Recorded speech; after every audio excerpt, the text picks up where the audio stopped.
BBC News with Gareth Barlow.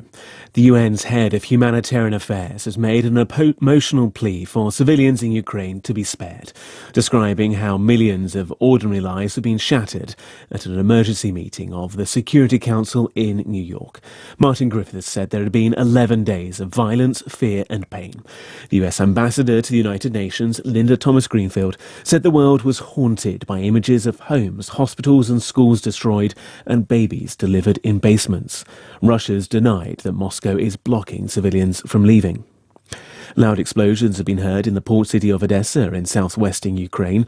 A BBC correspondent in the city said he heard 3 or 4 explosions coming from the west. Odessa is an important strategic target for Moscow. Russia has warned that the price of oil could hit $300 a barrel if the West goes ahead with an oil embargo against Moscow. Russia's Deputy Prime Minister Alexander Novak said such a move would have catastrophic consequences for the world. The head of the UN nuclear watchdog says he hopes Russia and Ukraine will accept his offer for security talks.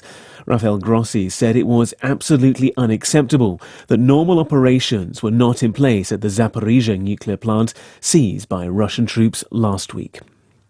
New York City's Metropolitan Opera says it will host a special concert in support of Ukraine next Monday.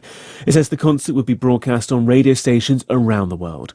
All ticket sales proceeds from the event will go to relief efforts in Ukraine.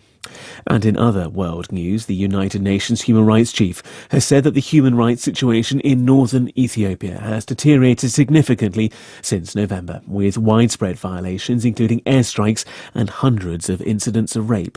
Michelle Bachelet told the Human Rights Council that her office had recorded more than 300 killings. BBC News.